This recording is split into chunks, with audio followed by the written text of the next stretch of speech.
आज मेरा आपसे एक प्रश्न है। अपमान अपने शब्द में उत्तर दीजिए। नमस्कार साथियों, मैं संदीप राज मिश्रा बरेली से। जैसा कि हमारे मित्र ने अभी एक शब्द रखा अपमान।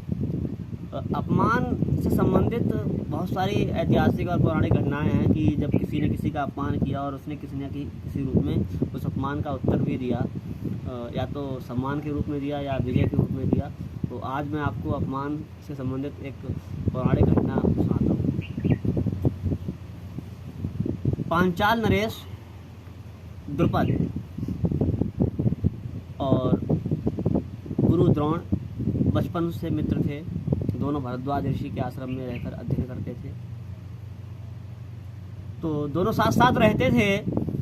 दोनों में अभिमान भी लेश नहीं था, अभिमान लेश मात्र नहीं था। दोनों की मित्रता बहुत ही प्रगाढ़ थी। तो द्रुपद के साथ खाना, द्रुपद के साथ खेलना, द्रुपद के साथ समय व्यतीत करना द्रोण को बहुत अच्छा लगता था। बहुत गहरी मित्रता थी। निसंदेह द्रुपद ने एक बार द्रोण से कहा कि हे मित्र, मैं तो राजकुमार हूँ, मेरे पास बहुत सारा धन है, राजकोष में पिताजी के भी बहुत सारा संपत्ति है, और जब मैं राजा बनूंगा तो जैसे हम अभी साथ रहते हैं ठीक वैसे ही हम बड़े होकर के भी साथ रहेंगे। समय गुजरता चला गया। जैसे सुख बांटते हैं दुख बांटते हैं, आधा आधा होगा। उन्होंने कहा यदि हम बड़े होकर के चाहे हम सुख बांटे चाहे दुख बांटे, हमारा सब कुछ आधा आधा होगा। बिल्कुल उचित कहा आपने। पांचाल नरेश द्रुपद समय के साथ इस घटना को भूल गए। कुछ समय बाद द्रोणाचार्य का विवाह कृपाचार्य की बहन कृपी से हुआ। उनके एक पुत्र हुआ जिसका नाम अश्वत्थामा था। जन्म के समय उसका रोना घोड़े के हिनहिनाने के समान था, इस कारण उसका नाम अश्वत्थामा रखा गया। और बालकों की तरह बालक अश्वत्थामा भी दूध के लिए रोने लगा। तो कृपी किसी तरह उसे आटे का घोल पिलाया करती थी। जब उन्हें पता चला कि इनके मित्र द्रुपद हैं, राजा हैं, तो उन्होंने उनसे सहयोग के लिए कहा, अथवा द्रोण स्वयं ही पूर्व विदित बात को जो है याद करते हुए उनके पास पहुँचे और दरबार में पहुँचे। तो द्रुपद ने बहुत ही तीक्ष्ण स्वर में कहा कि अरे तुम कौन हो ब्राह्मण? क्या कुछ धन की इच्छा है? बताओ तुम्हें क्या चाहिए? क्या किसी ने तुम्हारी संपत्ति का हरण कर लिया है? क्या किसी ने तुम्हारा अपमान किया है? बताओ क्या इच्छा है तुम्हारी? तो द्रोण ने कहा कि मैं तो एक मित्र के पास आया था, एक मित्र के पास अपने दुख को बांटने के लिए आया था, ना कि किसी संपत्ति की लालसा में आया था। मेरा बालक कई दिनों से भूखा है, दूध की लालसा में था, तो मैंने सोचा कि मैं मित्र के पास पहुंचता हूं। हालांकि द्रुपद ने बहुत अपमान किया। उन्होंने कहा एक राजा और एक गरीब ब्राह्मण में कैसी मित्रता? ये तो बराबरी का योग ही नहीं है। मुझ में एक आसमान, एक आकाश की तरह ऊंचाई है और तुम्हारा स्थान तो पाताल से भी नीचा है। बहुत अंतर है हम दोनों में, मित्रता नहीं हो सकती। अपने अपमान का घूंट पिए द्रोण चल दिए।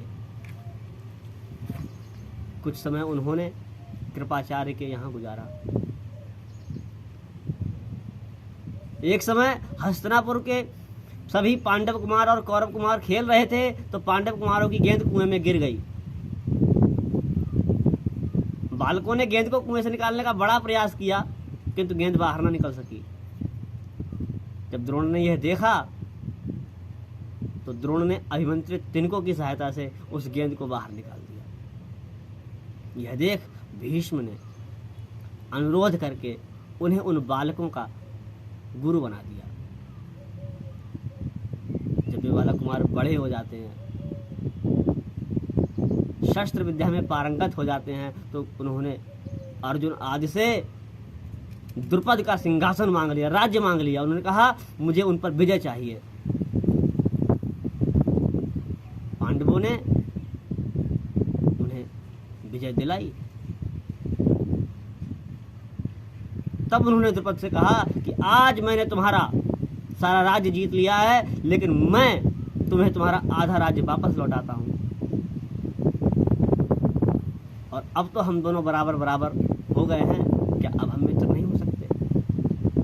द्रुपद उस समय तो कुछ नहीं बोले, उन्होंने मित्रता स्वीकार कर ली, किंतु कहीं ना कहीं उनके मन में अब भी एक गांठ बाकी थी। उन्होंने एक यज्ञ किया और उस यज्ञ में उन्होंने वर मांगा कि मुझे इन पांडवों के नाश का कारण बनने वाली एक युवती चाहिए, एक पुत्री चाहिए, और द्रोण के अंत करने में सक्षम एक पुत्र चाहिए।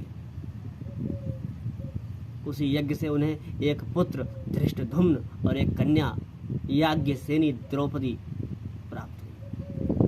और जैसा कि आप सब जानते हैं कि द्रोण का वध धृष्टद्युम्न ने किया, और पांडवों में फूट का कारण, पांडवों में युद्ध का कारण, पांडवों में कलह का कारण, पांडवों में अपमान प्रतिशोध का कारण याज्ञसेनी द्रौपदी ही बनी। मेरे मित्रों, अपमान का बीज बहुत बड़ा होता है। यह कब एक वटवृक्ष बन जाए, कब विनाश का कारण बन जाए, कब यह किसी के पतन का, किसी की मृत्यु का, किसी की अपकर्ष का, किसी के ह्रास का, किसी के अंत का, किसी के समूल नाश का कारण बन जाए, कोई कह नहीं सकता। मेरा निवेदन है, चाहे वह आपका मित्र हो, चाहे आपका शत्रु हो, चाहे आपका प्रिय हो, चाहे आपका अप्रिय हो, कैसा भी व्यक्ति हो, आप कभी किसी का अपमान नहीं करें। शब्दों की गरिमा को बनाए रखें, क्योंकि शब्दों के तीर बहुत ही तीक्ष्ण होते हैं। कहा जाता है मधुर वचन है औषधि, कटु वचन है। मीठे वचनों से आप किसी को भी जीत सकते हैं, और कड़वे वचनों से आप सिर्फ शत्रु ही बनाएंगे, और जो आपके लिए उचित नहीं होगा। एक बात याद रखें, जब भी आप किसी से मिलें, नम्रतापूर्वक मिलें। क्रोध आपके अपमान का कारण बनेगा, और अपमान